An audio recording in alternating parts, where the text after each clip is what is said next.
ओम नमः सिद्धेभ्यो। मंगलमय मंगल करण वीतराग विज्ञान नमो ताहि जाते भय अरहंतादि महान करि मंगल करि हो महाग्रंथ करण को काज जाते मिले समाज सब पावे निज पद राज। मोक्षों प्रकाशक ग्रंथराज में हमारी चर्चा चल रही है। 9वें अधिकार पर अपनी बात है और अपन ये समझने का प्रयास कर रहे हैं कि वास्तव में जीव सुखी और दुखी किस वजह से होता है या किस वजह से कहा जाता है। लोक में भी हम देखते हैं कि भाई बाहरी संपत्ति बहुत हो लेकिन फिर भी वो दुखी, और बाहरी संपत्ति कुछ भी नहीं हो फिर भी वो सुखी। तो बाहरी वस्तुओं से तो सुख दुख का लेना देना है ही नहीं। तो ये हमें समझ में आया कि सुख दुख का लेना देना तो आकुलता के घटने बढ़ने से है ना। फिर दूसरी बात खड़ी होती है कि आकुलता तो बाहरी सुख दुख बाहरी संपत्ति या विपत्ति से तो है ना। तो उसमें क्या जवाब आता है कि बाहरी वस्तुओं से, उनके संयोग और वियोग से भी वो आकुलता का भी लेना देना नहीं, फल स्वरूप दुख का भी या सुख का भी लेना देना नहीं। उस आकुलता का घटना बढ़ना मोह के अनुसार है। कल अपन ने 3 उदाहरण देखे थे। टोडरमल जी ने बुद्धि पूर्वक 3 उदाहरण डाले, एक राग का, एक द्वेष का, एक मोह का। है समझ में? वो चीज खास ध्यान देने लायक है। टोडरमल जी की ये विशेषता रही है, वो आपको उन नामों में नहीं उलझाएंगे, वो बिल्कुल सरल तरीके से समझा देंगे उदाहरण देकर। बाहरी खूब संपदा हो या खूब संपदा नहीं भी हो तो भी वहां पे आकुलता के घटने बढ़ने के अनुसार ही, उस राग के अनुसार वो आकुलता घटती बढ़ती और उस अनुसार सुख दुख होता है या कहा जाता है। होता तो अगली बात है कि सुख कहाँ होता है, वास्तव में तो दुखी ही रहता है संसार। तो इस तरह से अपन देख सकते हैं कषाय भाव जो है, कषाय सामान्य नाम दिया राग द्वेष मोह का। कषाय भाव के बढ़ने से आकुलता बढ़ती है और आकुलता बढ़ने से दुख बढ़ता है। कषाय भाव के घटने से आकुलता घटती है और आकुलता घटने से दुख भी घटता है। तो इस तरह से ये बात पक्की निकल के आती है सामने कि बाहरी वस्तुओं का इस सुख दुख से, हमारा जो ये सुख दुख जिसको हम कहते हैं, लौकिक में भी सुख दुख बाहरी वस्तुओं से तो है ही नहीं। जहां मोह अधिक है वहां पे आकुलता अधिक है, जहां मोह कम है वहां आकुलता कम है, जहां राग द्वेष अधिक है वहां आकुलता अधिक है, जहां आकुलता अधिक है वहां दुख अधिक है। ऐसी बात सीधी सीधी समझना। ये 2 पैराग्राफ अपने हुए थे। आकुलता का घटना बढ़ना रागादि कषाय घटने बढ़ने के अनुसार है कि आकुलता का भी लेना देना बाहरी वस्तुओं से नहीं है ना। जैसे अब सोचो, ये बात वास्तव में विचार करने लायक है। हम क्या कह देते हैं, खट से हम दूसरे पर आरोप लगा देते हैं, इनकी वजह से हमें बहुत आकुलता पैदा होती है, ये ऐसा क्यों बोलते हैं, ये ऐसा क्यों बोल देते हैं, तो इस वजह से हमको आकुलता पैदा हो जाती है। कि ये बहुत आकुलता पैदा कर देता। अरे वो सामने वाला करता ही नहीं आकुलता पैदा। ये उदाहरण देखा तो था अपन ने, कोई किसी को गाली भी दे, है, बहुत भला बुरा भी कहे, तो भी वहां आकुलता पैदा नहीं हो, कभी नहीं होनी हो तो। और कोई छोटी सी बात भी कोई कहे तो वो ऐसी चुभ जाती है। क्यों? क्या कारण? वो व्यक्ति कि वो बात, कि वास्तव में वो मोह, उस समय वो मोह वहां पे तीव्र था और राग या द्वेष वहां तीव्र था, तो अपने आप वहां पे आकुलता होती है, अपने आप वहां दुखी होता है। नहीं तो इससे बुरी बुरी बातें सुन करके भी शांत नहीं रहेगा कभी, है? समझ में आ रही है बात? तो बहुत बुरी बात सुन करके भी शांत रह जाए कोई परवाह नहीं। वो दिया तो था कल उदाहरण, देखा था ना अपन ने, वो पिता का, वो बेटा उसका लाइब्रेरी से आता है तो गुस्सा हो जाता है, आग बबूला हो जाता है, और वो फिल्म देख के आए तो भी नहीं हो। तो यानी वो फिल्म देख के आना या लाइब्रेरी से आना वो कोई उसके गुस्से का मुख्य कारण नहीं था। उसके गुस्से का मुख्य कारण तो वो अंदर जो मोह राग द्वेष की बढ़ोतरी थी वो ही था, और उसी की वजह से उसकी आकुलता थी।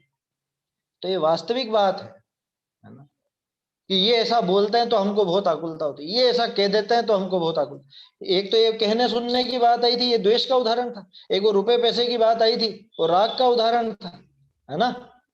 और तीसरा मोह का उदाहरण, वो गाय बछड़े का अथवा उस सैनिक का, सिपाही का। वो जो योद्धा है, बहुत बड़ा योद्धा, वो युद्ध में लड़ता है, अपना नाम से ज्यादा लगाव है उसको, शरीर से ज्यादा नाम से लगाव है। जबकि ऐसा नहीं कि शरीर से कोई काम नहीं सदता हो, सारे काम उसके उस शरीर से सदते हैं इस जीवन में, लेकिन उस शरीर को भी वो न्यौछावर कर देता है उस नाम के लिए। आया समझ में? दूसरी तरफ वो गाय अपने बछड़े से उसका कोई प्रयोजन नहीं सदता, फिर भी उसके पीछे पूरे प्राण गंवा देता है। अरे नहीं होता है क्या लौकिक में? ये भी अपन देखते हैं, लौकिक ही उदाहरण थे वैसे, फिर भी रोज आपने खबरों में ऐसा सुना होगा, कोई वो लड़की हो और वो लड़के के उसमें लड़के के पीछे पागल होकर के अपने सब मतलब अपना घर परिवार सब छोड़ जाती, उसको परवाह नहीं, लोक लाज की परवाह नहीं। वो रानी का उदाहरण था ना, उसका सर्वांग सुंदर राजा, और उसको कौन पसंद आया? वो कुबड़ा महावत। वो महावत को प्रेम, और वो महावत उसको लात से मारता, बोलो, लेकिन फिर भी उसके पीछे वो राजा को धोखा देकर के राजा को छोड़ के चली गई। क्या हुआ ये? उस महावत से क्या काम साधना था उसका? कुछ नहीं। वो जो तीव्र राग था, वो तीव्र राग ही उस आकुलता का मुख्य कारण था। तीव्र राग के कारण ऐसी दशा हुई। राजा मीठा मीठा बोले तो नहीं सुहावे, आया समझ में? और वो लात मारे तो भी वही पसंद है। राजा से उसके सारे प्रयोजन हल होते थे, जो भी उसको सुख सुविधाएं चाहिए थी वो सब उससे मिलती थी, उसके बावजूद राजा पसंद नहीं। राजा के यहाँ पे आकुल व्याकुल कि कब मैं इस कैद से निकलूं। और वो महावत के साथ उसको बहुत आनंद। खूब उदाहरण है, खूब सैकड़ों मिल जाएंगे आपको पुराणों में। धर्म परीक्षा है ना, धर्म परीक्षा में वो एक व्यक्ति रहता है, वो शायद रक्त मूड की कथा है मेरे ख्याल से, कौन से मूड का नाम दिया वो तो भूल रहा हूं मैं, लेकिन कहानी का सार ये है कि वो एक व्यक्ति की वो दो पत्नियां रहती है, एक नई शादी कर लेता है वो पुरानी पत्नी वो बहुत सुशील और संस्कारवान और ऐसी रहती है, बहुत ध्यान भी रखती है, उसका नाम सुंदरी, और दूसरी का क्या नाम था? कुछ ऐसा ही नाम था मतलब। तो वो दो पत्नियां रहती है। अब वो एक जो पत्नी, जबकि वो धोखा भी देती थी इसको, वो जो दूसरी पत्नी करके लाया था वो धोखा भी देती थी, और उसने कि कुछ भी नहीं है, ये एक काम करो, ये गोबर पड़ा है, ये गोबर ही घोल करके उसको वो दे देती है, और वो उसको भी बहुत स्वादिष्ट करके खा जाता है, बताओ। और वो जो उसकी अच्छी पत्नी थी पुरानी पहले वाली, वो उसके लिए बहुत स्वादिष्ट भोजन बनाती, वो उसको सुहाता नहीं। क्यों? किस लिए? ये राग द्वेष और ये मोह की महिमा है। समझ में आ रही है बात? तो बोलो, उस वस्तु से क्या सिद्धि है? उस वस्तु से सुख दुख का लेना देना है? उस वस्तु से आकुलता व्याकुलता की कोई बात है? कुछ नहीं, है ना। राग द्वेष मोह मुख्य रूप से जो कषाय भाव हैं, इन कषायों से ही उस आकुलता का लेना देना है, और उस आकुलता से ही उस दुख का लेना देना है, ये पक्का मान करके चलना। मैंने वो शॉर्ट में कहानी सुनाई है, विस्तार से आपको जानना हो तो धर्म परीक्षा पढ़िए, पूरी नहीं सुनाऊंगा, थोड़ी जिज्ञासा बचा के रखी है मैंने आपकी, ताकि आप पढ़ें तो सही। वो रक्त मूड है शायद, मेरे ख्याल से रक्त मूड की कहानी है वो, जो भी नाम है उसका, उसमें दो पत्नियों की कहानी है। दो पत्नियों की बहुत सारी कहानियां हैं उसमें। एक तो खरी रिक्शी वाली है जो दोनों मिलके एक एक पेड़ तोड़ देती है, क्या ऐसी ऐसी बहुत मजेदार कहानियां हैं। धर्म परीक्षा तो पढ़ना चाहिए, प्रत्येक को बच्चों के साथ बैठ करके पढ़ना चाहिए। देखिए क्या कह रहे हैं, अब आगे अपन बढ़ते हैं। हाँ 308, पृष्ठ 308 है इसका, ये तीसरा पैराग्राफ, तथा परद्रव्य रूप और हस्तलिखित प्रति में 397, 397। बहुरी परद्रव्य रूप बाह्य सामग्री के अनुसार ही सुख दुख नाही, बाहरी सामग्री के अनुसार कोई सुख दुख। अभी इतने उदाहरण दे दिया ना, वो बातचीत का दे दिया, रुपए पैसे का दे दिया, या अन्य अन्य और बातों का दे दिया, वो उस मूर्ख व्यक्ति का दे दिया, क्या करें अब? और क्या करें उसमें? तो बाह्य सामग्री के अनुसार सुख दुख नहीं। कल शायद YouTube पर किसी का प्रश्न था, बाह्य सामग्री माने क्या? बाह्य सामग्री माने बाहर में जो भी संयोग वियोग होता है आपके, बाहर में जो भी सामग्री मिलती है, बाहर में रुपया पैसा मकान है, परिवार जन रिश्तेदार, आपका ये शरीर, ये रुपए ये कपड़े लत्ते इत्यादि, ये सब बाह्य सामग्री। इन सबको बाह्य सामग्री लेना। बाह्य सामग्री चाहे वो चेतन हो चाहे अचेतन, है ना, जीव हो चाहे अजीव हो, वो सब बाह्य सामग्री, वो उस कर्म के उदय में मिली है, और उस कर्म के उदय में वो मिलती है, उनका लेना देना उस कर्म के उदय के साथ ही है, आपके भावों के साथ बिल्कुल नहीं। ऐसी कोई गारंटी नहीं दे सकते आप किसी वस्तु के बारे में कि फला फला वस्तु मिलेगी तो आकुलता नहीं होगी, फला वस्तु मिलेगी तो आकुलता होगी। कोई वस्तु नहीं है ऐसी। कि साहब निमित्त निमित्तिक संबंध तो है ना। कह रहे निमित्त निमित्तिक से तुम क्या कहना चाहते हो? तुम उसी पर आरोप लगाना चाहते हो। अभी है क्या कोई गारंटी? अपन ने देखा तो था, वो मच्छर भी आपको आकुलता पैदा कर देता, वो सुकुशल स्वामी को बाघिन भी आकुलता पैदा नहीं करता। तो बाहरी वस्तुओं का आकुलता से लेना देना नहीं है, यही बात यहाँ बता रहे हैं। बहुरी पर द्रव्य रूप बाह्य सामग्री के अनुसार सुख दुख नहीं। कषायते या के इच्छा उपजे, और या की इच्छा अनुसार ही बाह्य सामग्री मिले तब या का किछु कषाय उपशमने ते आकुलता घटे तब सुख माने। और इच्छा अनुसारी सामग्री न मिले तब कषाय बधने ते आकुलता बधे तब सुख माने।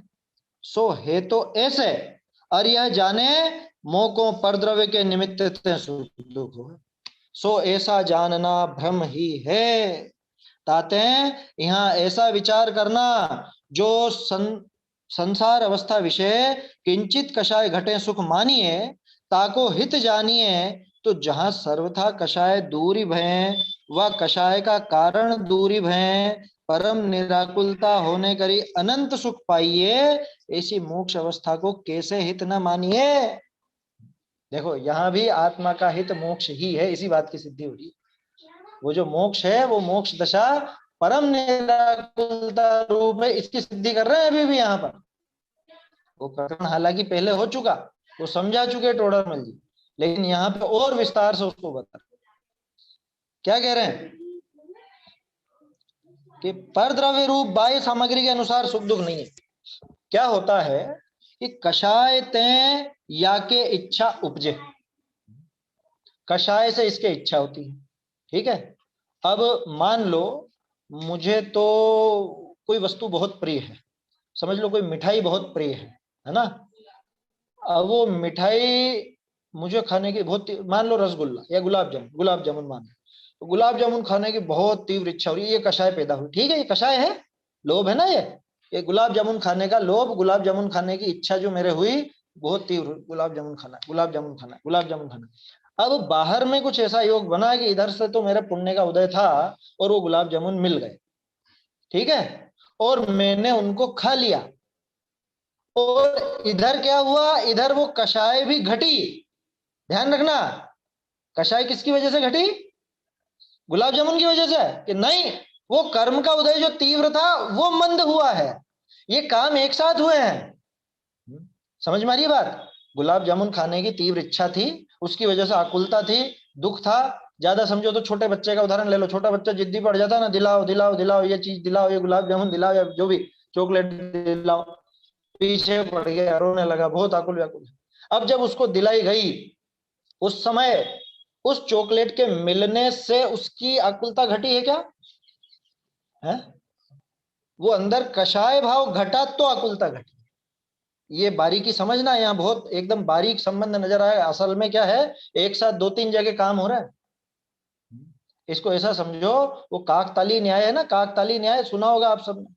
कौवा उड़ता उड़ता वो ताड़ के वृक्ष पे बैठा, ताड़ की टहनी पर बैठा, ठीक है, वो कौवा उड़ा और वो उसकी डाली टूट गई, ठीक है, उसका बैठना हुआ, बैठ करके उड़ना हुआ और वो डाली का टूटना हुआ। अब आप क्या कहते हो कि कौवे के बैठने से डाली टूट, जबकि कौवे में इतनी ताकत नहीं कि उसकी वो डाली तोड़ दे। अरे कौवे ने डाली तोड़ दी है, कि कौवा बैठा, हमने देखा कौवा बैठा उसी समय ये डाली टूटी। हम इतना भी नहीं बोलते कि उसी समय डाली टूटी, हम तो कहते हैं कौवे ने डाली तोड़ दी। बात समझ में आ रही है? अब इसी उदाहरण को यहाँ पे लगाना, इधर वो मिठाई मिली, गुलाब जामुन मिला, और उधर अंदर में कषाय भाव कम हुआ तो आकुलता कम हुई। और हमको क्या लगता है, गुलाब जामुन मिलने से कषाय कम, आकुलता कम, गुलाब जामुन मिलने से सुखी हो गए। अब समझ में आ रहा है? ये दो तीन जगह पे हुआ है काम। बाहर में तो गुलाब जामुन का मिलना हुआ, पहले तो ये समझना कि वो पुण्य का उदय हुआ तो बाहर में गुलाब जामुन का मिलना हुआ, एक काम तो ये हुआ। एक क्या, इसमें भी दो हैं, पुण्य का उदय, फलस्वरूप बाहर में गुलाब जामुन का मिलना, दो काम ये। तीसरा काम, चारित्र मोहनी का जो तीव्र उदय चल रहा था, अब उसका हुआ है मंद उदय, वो उदय मंद पड़ा। चौथा काम, इधर जीव के आकुलता भी घटी। अब हमने इन चारों को एक में गड्ढ मड्ढ करके क्या कह दिया कि गुलाब जामुन मिलने से आकुलता घट गई। दिखने में तो ऐसा ही बात लगता समझ है। में आ रही?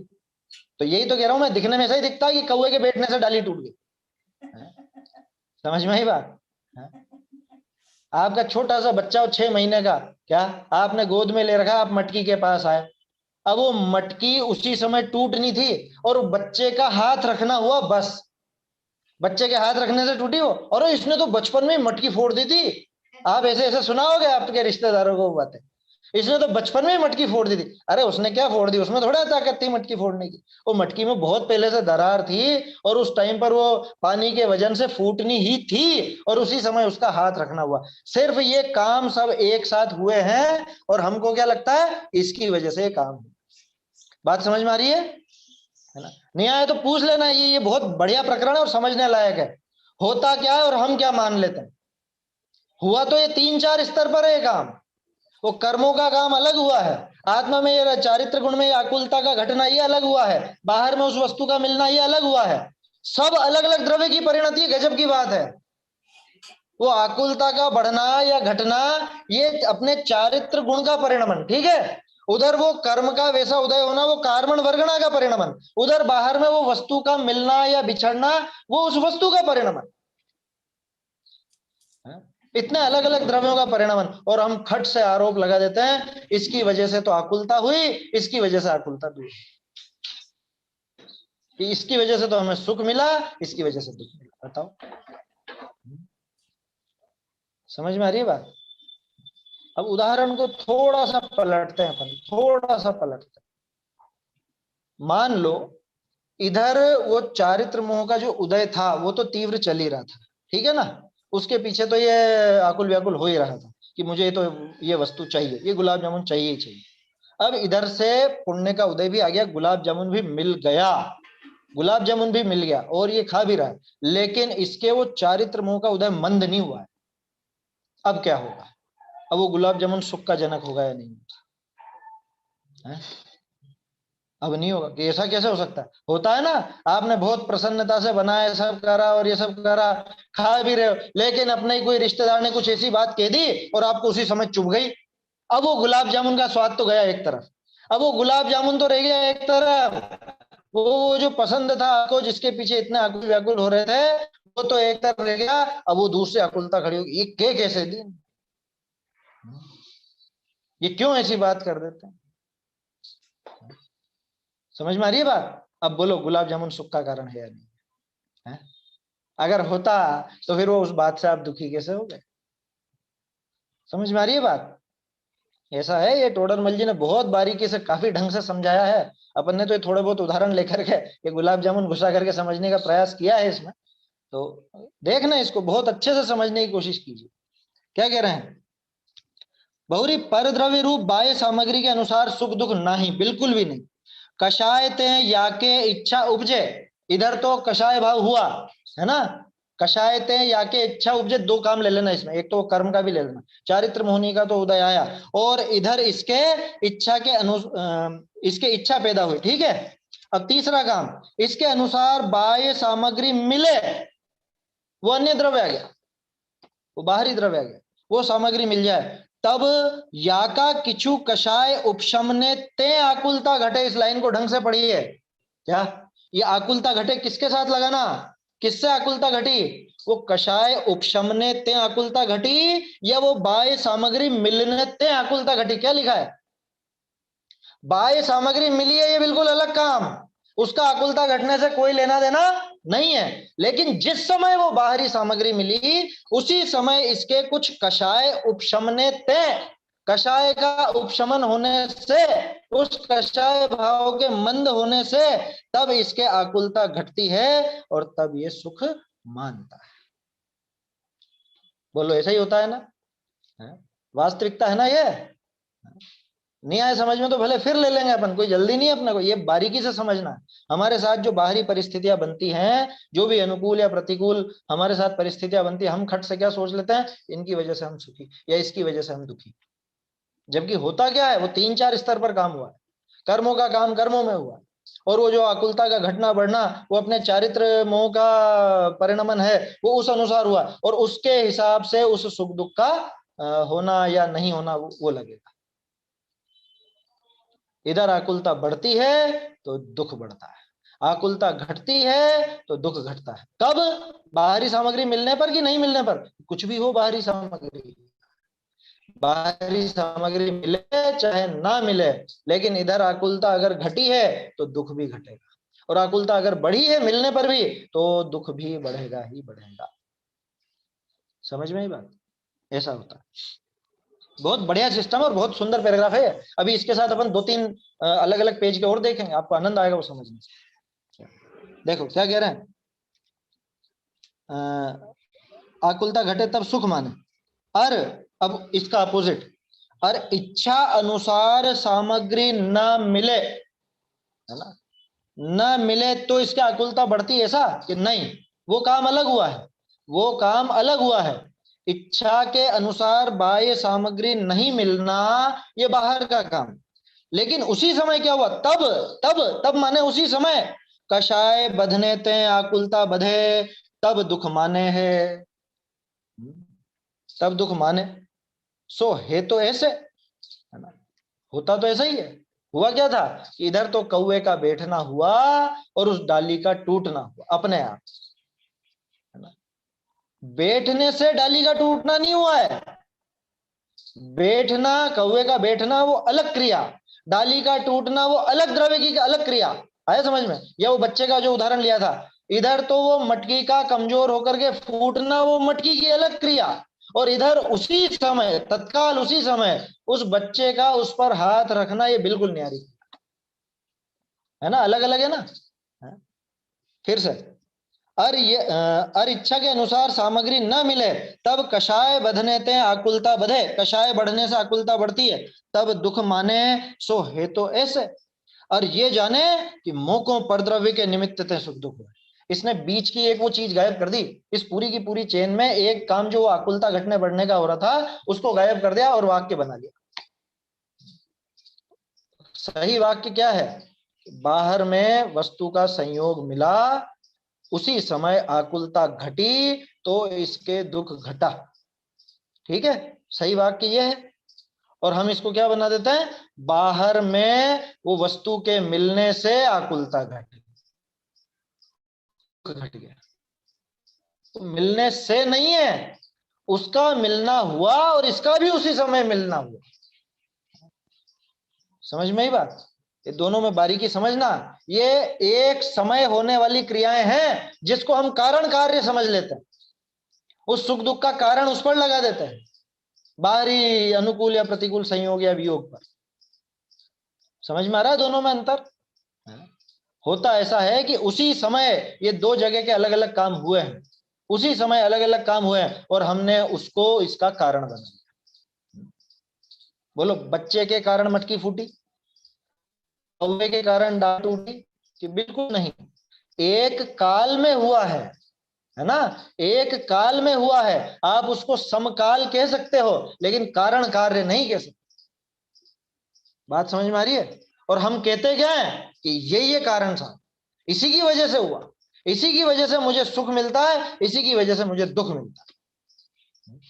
ये बाहरी वस्तुएं, इनका संयोग होने पर हम सुखी होते हैं, बाहरी वस्तुओं का, ऐसी ऐसी वस्तुओं का संयोग होने पर हम दुखी हो जाते हैं। जबकि ऐसा नहीं है, उनका संयोग होता है उस समय तेरे आकुलता बढ़ती है तो तू दुखी होता है, उनका संयोग होता है उसी समय तेरे आकुलता घटती है तो तू सुखी होता है। और ये आकुलता घटना बढ़ना वाला चैप्टर तो बीच में से हटा दिया और डायरेक्ट हमने क्या परिभाषा बना दी कि बाहरी वस्तु से सुख होता है, बाहरी वस्तु से दुख होता है। बात समझ में आ रही है? तो कोई भी हमारे सुख दुख का कारण वास्तव में नहीं है। क्यों नहीं है? क्यों नहीं है? सुख किसका गुण है ये बताओ, सुख किसका गुण? जब सुख गुण मेरा है तो वो रसगुल्ले में गुलाब जामुन में से कहां से आ जाए? समझ में आ रही है बात? गुण तो मेरा है ना, सुख गुण मेरा है, उसी की वो पर्याय सुख रूप होती है, तो वास्तव में वो काम तो यही होना है। वो बाहर वाला कौन कैसे क्या कर देगा इसका काम? बाहर वाली वस्तु, उसके संयोग से ये सुख कैसे प्रकट हो जाएगा? उसमें उस नाम का कोई गुण ही नहीं है। ये बाहरी कोई भी वस्तु, जैसे अभी अपन ने गुलाब जामुन की बात की, तो गुलाब जामुन में स्पर्श है, रस है, गंध है, वर्ण है, और भी गुण है, लेकिन सुख नाम का कोई गुण है क्या? उसमें जब सुख नाम का गुण नहीं है तो वो कैसे सुख दे देगा, सोचो। तो इसलिए उसका मिलना हुआ, उसी समय यहां पर आकुलता घटनी हुई, तो ये उससे खुद को सुखी मानता है। लेकिन अगर उसी समय आकुलता नहीं घटे तो फिर वो सुख भी नहीं होगा। तो इसका मतलब क्या निकला? गुलाब जामुन तो दोनों दशाओं में कॉमन था, आकुलता घटने में भी कॉमन था और आकुलता बढ़ने में भी कॉमन था। तो गुलाब जामुन ने तो कुछ भी नहीं किया, वो तो न्यूट्रल रहा, गुलाब जामुन तो गुलाब जामुन ही रहा।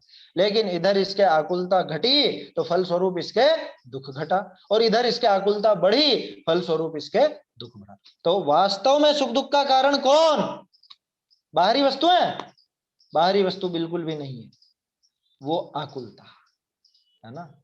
वो आकुलता के घटने बढ़ने से ही इस सुख दुख का लेना देना है। उससे ही इसको समझना कि आकुलता बढ़ी है तो ये सुख में कारण नहीं बनेगी, दुख में कारण बनेगी। आकुलता घटी है तो ये सुख में कारण बनेगी, सुख में क्या, वास्तव में दुख के घटने में कारण बनेगी, जिसको हम सुख होना के भी कह देते हैं। विषम ज्वर का उदाहरण आया था ना, बुखार के घटने में तो कारण है, लेकिन ये अभी पूरी तरह स्वस्थ नहीं हुआ। पूर्ण स्वास्थ्य तो सिद्ध दशा में, अनंत दशा में, जहाँ अनंत अनंत सुख भोगता है, ऐसा है। बात समझ में आ रही है? ये पैराग्राफ सरल है, बिल्कुल कोई कठिन नहीं है, दांव पेंच नहीं है, बस लाइनों को बिल्कुल सही सही समझना है अपने। कुछ नहीं आए समझ में तो बोल दीजिएगा बीच में। देखो, इच्छा अनुसार है ना, दोनों बातें हो गई ना। इच्छा के अनुसार मिल जाए बाहरी कारण तो ये सुखी हो जाता है, ऐसा नहीं। इच्छा अनुसार बाहरी वस्तुएं मिल जाए और इसके आकुलता घटे उसी समय, तो ये इसका दुख घटता है, जिसको सुखी होना कहता है। और इच्छा अनुसार सामग्री न मिले तब कषाय बदने थे, तब कषाय बदने थे, उसके कारण से कषाय बढ़ने से नहीं लिखा। मल जी के शब्दों का प्रयोग देखो आप, उसमें तब डाला, तब, उससे नहीं डाला, है ना। क्या लिखा वहां? इच्छा अनुसार सामग्री न मिले तब कषाय बढ़ने से। ऐसा नहीं लिखा कि इच्छा अनुसार सामग्री न मिले उससे कषाय बढ़ने से। उससे लिखा क्या है? उससे नहीं लिखा, तब लिखा। तब माने उस समय हुआ है, एक साथ एक ही काम, मतलब एक साथ ही अलग अलग काम हुए हैं, लेकिन एक का कारण कोई दूसरा नहीं। समझ में आई बात? ऐसा है यहाँ। जैसे मान लो आप तो आपके घर में छींको, है ना, जोर से आपको छींक आई, आपने तो आपके घर में छींका और उसी समय रोड पर किसी का एक्सीडेंट हुआ। अरे तुमने छींका इस वजह से एक्सीडेंट हुआ, बोलो समझ में आ रही है बात? ऐसा होता है क्या? कह रहे हमारा छींकना और वो उसका एक्सीडेंट होना ये समकाल तो है, लेकिन कारण कार्य नहीं। अरे इसी टाइम पर हम यहाँ बैठकर स्वाध्याय कर रहे हैं, मोक्ष प्रकाशक पढ़ रहे हैं, ठीक है ना। इसी समय पे कहीं पे बम फोड़े जा रहे हैं, कहीं पे लोगों की हत्याएं की जा रही है, तो ये मोक्ष मार्ग प्रकाशक की स्वाध्याय उन हत्याओं में कारण कहोगे क्या? है कह रहे ये तो एक काल में हुए अलग अलग कार्य हैं, इसकी वजह से वो या उसकी वजह से ये नहीं है। समझ में आ रही है बात? ऐसा इतनी दूरी है, इतनी दूरी मान करके चलना बाहरी वस्तुओं में और हमारे सुख दुख में, इतनी ज्यादा दूरी कि जैसे इसी समय अफगानिस्तान में किसी की हत्या की जा रही है और इसी समय आप स्वाध्याय कर रहे हो, तो इतनी दूरी जो इन दो कार्यों में है, उतनी ही दूरी आपके उस गुलाब जामुन के खाने और उस सुखी होने में, इतना अंतर है। कह रहे ये तो यहीं पे ही हो रहा है ना ये काम, तो अरे इतनी भिन्नता है, इतना क्षेत्र का अंतर है, ये स्वीकार कि वो तो हजारों किलोमीटर की दूरी से मतलब नहीं है, क्षेत्रांतर है ना। वो भिन्न द्रव्य है, ये भिन्न द्रव्य है, ये भिन्न क्रिया है, वो भिन्न क्रिया है। इतनी भिन्नता यहाँ स्वीकार करो, तब जाके वस्तु व्यवस्था सही सही समझ में आती है, तब जाकर के वस्तु का यथार्थ स्वरूप हमारे ख्याल में आता है, तब जाके ये भेद विज्ञान चलता है, तब जाके राग द्वेष की प्रवृत्ति टूटती, आकुलता घटती, फल स्वरूप सुख प्राप्त। कितनी सरल और सीधी बात है, और हम पता नहीं क्या क्या कल्पनाएं करते रहते हैं, जाने क्या क्या सोचते रहते हैं। इसने ऐसा कर दिया और उसने ऐसा कर दिया, इसने हमको दुखी कर दिया और उसने हमको दुखी कर दिया। देखो,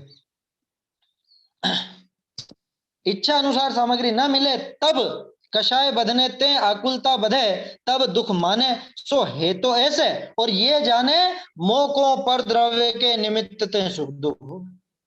सो ऐसा जानना भ्रम ही है कि मुझे तो ये परद्रव्य की वजह से सुख है या मुझे तो ये परद्रव्य की वजह से दुख है। ऐसा जानना नितांत भ्रम है, मिथ्या मान्यता है इस, है समझ में, बिल्कुल मिथ्या मान्यता। ताते क्या कह रहे हैं अब, ताते यहाँ ऐसा विचार करना, जो संसार अवस्था विषय किंचित कषाय घटे सुख मानिए, ताको हित जानिए। बोलो ये बात तक, अभी यहां तक तो सिद्ध हुआ ना कि संसार दशा में भी आकुलता घटने से ही सुख माना जाता है। जितनी जितनी आकुलता घटती है उतना उतना सुख माना जाता है। कहां पर, संसार दशा में। तो संसार दशा में जब आकुलता घटने, थोड़ी आकुलता घटने पे ही हम सुख मानने लगते हैं, तो सोचो जहां पे पूरी आकुलता समाप्त हो जाएगी, पूरी आकुलता नष्ट हो जाएगी, वो सुख होगा कि नहीं होगा। और मोक्ष वो दशा है कि जहां पे ये पूरी आकुलता घट जाती है, तो बोलो पूर्ण सुख वहां है कि नहीं। ये मोक्ष में सुख की सिद्धि करी टोडरमल जी ने। चाहो तो यहाँ पे पैराग्राफ के सामने लिख लो, मोक्ष में सुख की सिद्धि। कोई आपसे पूछे मोक्ष में सुख है, बताओ कैसे है, कैसे सिद्ध करोगे मोक्ष में सुख है। हम कैसे मान लेवे कि मोक्ष में सुख है। हम तो सोचते हैं गुलाब जामुन में सुख है? हम कैसे मान लेवे कि मोक्ष में सुख है। ये टोडरमल जी ने यहाँ सिद्ध किया, इस तरह से ये सिद्धि करी, ये प्रूव किया उन्होंने कि देखो मोक्ष में सुख। क्यों? क्योंकि संसार में थोड़ी सी भी आकुलता घटती है तो तुम सुख मानते हो या नहीं मानते हो, कि मानते हैं।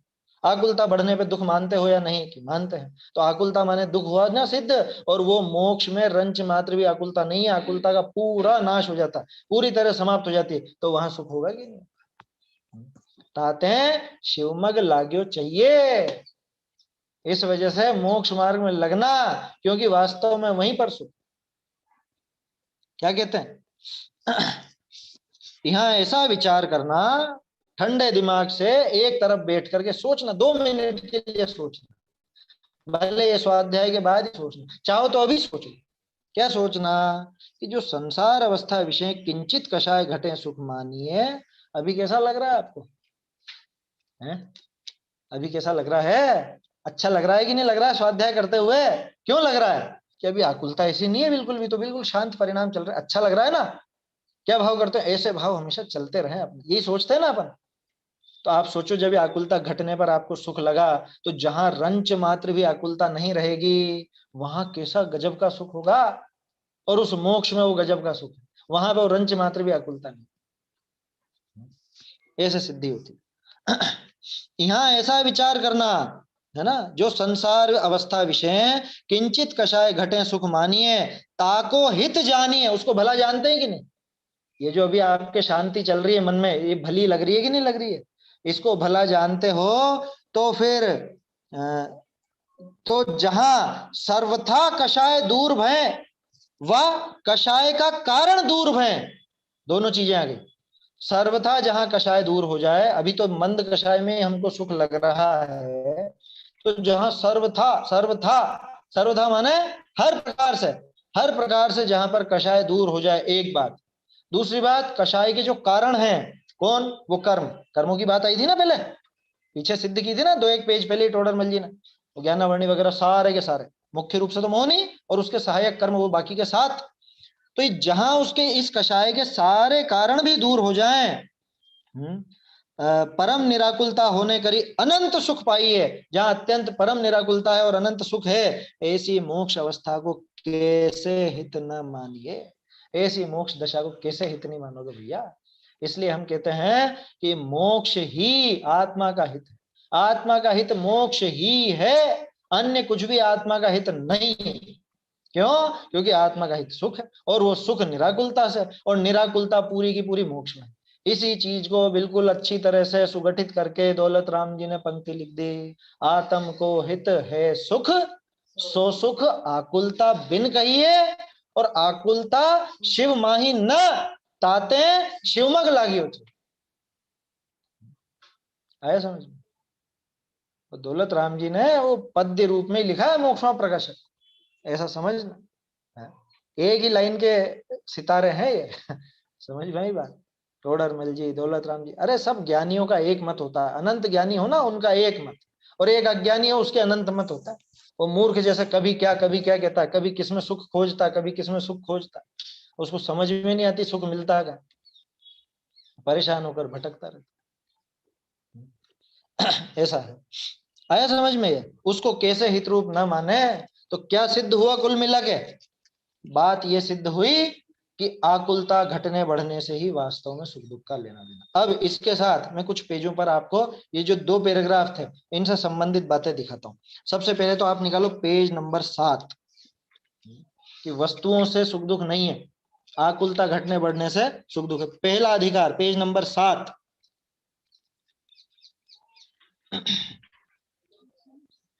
ये देखिए नीचे से जो दूसरा बड़ा पैराग्राफ है ना, उसमें नीचे से 4-5 पंक्तियां देखिए। इस प्रकार भी इस प्रयोजन की सिद्धि, लौकिक प्रयोजन की, उन अरहंतादिक द्वारा होती, माने बाहरी सामग्री की सिद्धि उनसे भी होती, परंतु इस प्रयोजन से कुछ भी अपना हित नहीं होता। क्यों? कि ये आत्मा कषाय भावों से बाह्य सामग्रियों में इष्ट अनिष्टपना मानकर स्वयं ही सुख दुख की कल्पना करता है। वास्तव में उन बाहरी सामग्री से इसके सुख दुख का कुछ भी लेना देना नहीं है, ये कल्पना करता है, कोरी कल्पना। कषाय के बिना बाह्य सामग्री कुछ सुख दुख की दाता नहीं। ये की यही बात है जो अपन ने देखी पिछले पैराग्राफ में और इस पैराग्राफ में, है ना। कषाय के बिना बाहरी सामग्री कुछ सुख दुख की दाता नहीं है, तथा कषाय है सो सर्व आकुलतामय है, इसलिए इंद्रिय जनित सुख की इच्छा करना और दुख से डरना ये भ्रम। ये देखो इससे मिलती हुई बात। निकालो पेज नंबर 71, 71।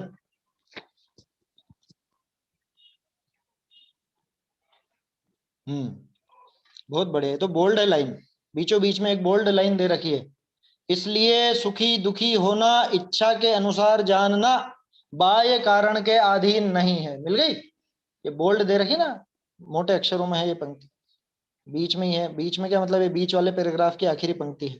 सुखी दुखी होना किसके अनुसार? इच्छा के अनुसार। इच्छा के अनुसार माने चाहे जब सुखी हो जाए चाहे जब दुखी हो जाए, ऐसा कि नहीं। इच्छा बढ़ने से दुख, इच्छा घटने से कम दुख, और पूर्ण इच्छा समाप्त हो जाए तो पूर्ण सुख। बाह्य कारण माने बाहरी वस्तुओं से नहीं है। ऐसे ही नीचे इसके देखो, तीव्र कषाय से जिसके इच्छा बहुत है उसे दुखी कहते हैं, मंद कषाय से जिसके इच्छा थोड़ी है उसे सुखी कहते हैं। परमार्थ से दुख ही बहुत या थोड़ा है, सुख नहीं है, वो अलग चीज है। वहां पे वो संसार में सुख नहीं है वो सिद्ध कर रहे हैं असल में थोड़ा। तो ये ऐसे और भी पेज हैं, ये तो मुख्य रूप से आपको 2 पेज नोट करा दिए मैंने, पेज नंबर 7 और पेज नंबर 1। ये इससे बिल्कुल स्पष्ट सिद्ध हो जाता है ना। देखिए चलिए आगे बढ़े, है ना। आगे देखते हैं अब आगे और क्या कह रहे हैं टोडरमल जी। बहुरी संसार अवस्था विषय उच्च पद को पावे तो भी के तो विषय सामग्री मिलावने की आकुलता हुई, के विषय सेवने की आकुलता हुई, के अपने और कोई क्रोधादि कषायतें इच्छा उपजे ताके पूर्ण करने की आकुलता हुई, कदाचित सर्वथा निराकुल हो ही सके नहीं। अभिप्राय विषय तो ये बड़ा है पैराग्राफ, पढ़ देता हूं पहले। अभिप्राय विषय तो अनेक प्रकार आकुलता बनी ही रहे, और बाह्य कोई आकुलता मेटने के उपाय करे सो प्रथम तो कार्य सिद्ध हो ही नहीं, और जो भवितव्य योग्य वह कार्य सिद्ध हो ही जाए तो तत्काल और आकुलता मेटने का उपाय विषय लागे। ऐसे आकुलता मेटने की आकुलता निरंतर रहा करे। जो ऐसी आकुलता न रहे है तो नए नए विषय सेवन आदि कार्य विषय काहे को प्रवर्ते है। ताते संसार अवस्था विषय पुण्य का उदयते इंद्र अहमिंद्र आदि पद पावे तो भी निराकुलता न होई, दुखी ही रहे। ताते संसार अवस्था हितकारी न है। ये अब वो जो पहले सिद्ध किया था ना, आत्मा का हित मोक्ष ही है, अब ये उसका दूसरा पहलू है कि संसार में हित है ही नहीं, सर्वथा नहीं कहा था ना। टोडरमल जी ने इस प्रकरण की शुरुआत ही इससे करी थी, संसार दशा में सुख तो सर्वथा है ही नहीं। जहां पे वो अपन पिछले पेज पर छोड़ के आए थे, कौन सा? आत्मा का हित मोक्ष ही है, उसके नीचे पहली पंक्ति क्या थी? संसार में सर्वथा हित है ही नहीं। देखो अब यहाँ पे सिद्ध करते हैं, क्या कह रहे हैं।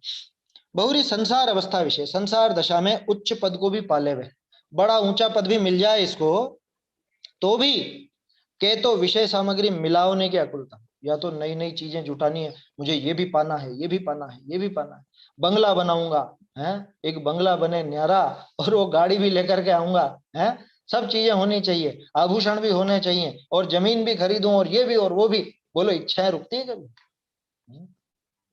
आज तक जिन्होंने भी कोई काम किया हो लौकिक में, मान लो एक मकान ही बनाया हो, तो इच्छाएं समाप्त हो गई? अरे इसमें एक काम करो, अब ऐसा करा दो, अब ऐसा करा दो। हर 5-10 साल में कुछ ना कुछ अल्ट्रेशन होता ही रहता है, कुछ ना कुछ, या तो रंग ही बदलता रहेगा या कुछ और ही होता रहेगा, लेकिन वो चैन से बैठता नहीं। कब शांति मिलती है इस जीव को? कितने ही ऊंचे पद को प्राप्त कर ले, सबसे ऊंचा पद कौन सा? यहाँ चक्रवर्ती ले लो, चाहे उधर इंद्र ले लो, इनके भी शांति नहीं, जबकि दोनों सम्यक दृष्टि जीव हैं अभी, है ना, दोनों सम्यक दृष्टि जीव हैं। यहाँ तो यूं कहते हैं कि संसार दशा में भी अगर ऊंचे से ऊंचे पद को भी पाले हुए, तो भी विषय सामग्री मिलाने की आकुलता होती है, एक। दूसरा, या तो फिर उस विषय सेवन की आकुलता होती है। कुछ याद आ रहा है? 4 प्रकार की इच्छाएं थी ना। एक तो जानने की इच्छा थी, उसका नाम था विषय। एक वो कषाय भाव के अनुसार कार्य करने की इच्छा थी, उसका नाम था कषाय इच्छा। एक इच्छा थी पाप के उदय को दूर करने की, और एक चौथी इच्छा थी पुण्य का उदय, जो पुण्य के उदय में मिला उसे भोगने की। अब यहाँ देखो, जो पहली बात थी कि तो विषय सामग्री मिलाने की आकुलता हुई, यह है विषय इच्छा। उन विषयों को चाहता है, उन विषयों को भोगना चाहता है ना। भोगना क्या, पहले तो जुटाना चाहता है, तो ये तो है विषय इच्छा। दूसरा, के उस विषय को सेवने की आकुलता होती, उसका सेवन करने की आकुलता होती है ना, कि अरे इसको कब भोगूं, मैं कब भोगूं, कब ये मेरे को खाने को मिलेगा, या कब मेरे को भोगने को मिलेगा, है नहीं होती है। ये है पुण्य का उदय वाली इच्छा। या और कोई क्रोधादि कषायतें इच्छा उपजे ताकि पूर्ण करने की आकुलता, वो दूसरी जो कषाय पैदा हो रही है उनकी इच्छा होती है, ये कषाय इच्छा आ गई, सारी इच्छाएं आ गई ना इसके अंदर, सारी बातें आ गई। कदाचित सर्वथा निराकुल हो ही सके नहीं। बताओ एक जना बता दो पूरे विश्व में, इस संसार दशा में एक व्यक्ति ऐसा बता दो जिसके पूरी तरह से निराकुलता है। अरे साहब इंद्र वगैरह, कि इंद्र को ही देख लो ना, वो महावीर स्वामी की 66 दिन तक दिव्य ध्वनि नहीं खिरी, और इधर इंद्र पगला रहा, क्या हुआ ये, क्यों क्यों क्यों नहीं खिरी? समझ में नहीं आ रही बात। क्या कारण है? 66 दिन तक उसके माथे पे जिम्मेदारी, सारे तीर्थंकरों के पंच कल्याणों की जिम्मेदारी उसके माथे, उसको उसकी आकुलता, अरे वहां जाना है, अभी अभी विदेश क्षेत्र जाना है, चलो चलो चलो उधर का टाइम हो गया, उधर भी जाना है। सोचो तो सही, कैसी कैसी परेड होती होगी उसकी, है कैसे इधर से उधर भागता रहता होगा। हालांकि शारीरिक कष्ट कुछ नहीं है, उस भाग दौड़ में कोई शारीरिक कष्ट नहीं होता, वो तो चुटकी बजाते यहाँ से वहां पहुंच जाता, लेकिन आकुलता तो है ही ना, है आकुलता तो है वहां, तो उसको वो आकुलता होती ही होती है ना। या तो उस विषय को पाने की इच्छा, जैसा वही अपना गुलाब जामुन का उदाहरण चल रहा था, वही ले लो। गुलाब जामुन की इच्छा हुई तो पहले तो मैं देखूं गुलाब जामुन की व्यवस्था बिठाऊं, कहाँ से मिलेगा, या तो बाजार से लेकर के आऊं या उसकी सामग्री ला करके बनाऊं। अभी बनाने की या लाने की आकुलता थी, ठीक है। अब वो आ गया तो अभी खाऊं, फटाफट खाऊं, वो खाने की आकुलता नहीं है। वस्तु को जुटाने में भी आकुलता, उस वस्तु को भोगने में भी आकुलता। कौन है ऐसा विश्व में कि जिसको ये आकुलता से छुटकारा मिला हो? संसार दशा में तो इस आकुलता से छुटकारा मिलता है, क्योंकि तरह तरह की इच्छाएं पैदा होती है। कभी उस विषय को इकट्ठा करने की इच्छा हो जाती है, कभी उस विषय को भोगने की इच्छा हो जाती है, कभी कोई किसी कषाय आ जाए तो उस कषाय की पूर्ति की आकुलता, वो इच्छा बनी रहती है, आकुलता बनी रहती है। लिखा ना, आकुलता बनी ही रहे, अनेक प्रकार आकुलता बनी ही रहे, है ना, कदाचित सर्वथा निराकुल हो ही सके। अभिप्राय विषय, तो अभिप्राय में तो आकुलता बनी हुई है। अरे खाना, अच्छा वो गुलाब जामुन खा भी रहा हूं, अब खाते खाते दूसरा कुछ काम याद आ जाएगा तो उसकी उसकी योजना चलने लग जाएगी अंदर, वो आकुलता चालू हो जाएगी, है? अरे बस फटाफट खाता हूँ, अब बाजार का काम निपटाना है, बैंक में जाना है, ये करना है, वो करना है, या और काम करना है। बोलो कहाँ चैन मिलता है इसको? अभिप्राय विषय तो अनेक प्रकार आकुलता बनी ही रहे, और बाह्य कोई आकुलता मेटने का उपाय करे। अब बाहर में उपाय है, हाँ विकल्प जाली आकुलता, ठीक है बात, क्योंकि विकल्प का नाम ही इच्छा है वास्तव में। वो विकल्प क्या है, विकल्प किस रूप है, वो इच्छा रूप है, तो इच्छाएं जो है वो आकुलता है। ऐसा इच्छा बोलो, आकुलता बोलो, विकल्प बोलो, एक ही बात है। हाँ, विकल्प में एक चीज ध्यान रखना, ज्ञान दर्शन का प्रकरण चले तो वहां विकल्प का अर्थ दूसरा है। ये अपन चारित्र के विकल्प की, वो शुभ अशुभ भाव की या राग द्वेष की, उसकी बात कर रहे हैं। तो यहाँ पे विकल्प का अर्थ राग द्वेष वाला विकल्प लेना है ना, वो साकार और निराकार वाला मत ले लेना, ज्ञान दर्शन में जो चलता है।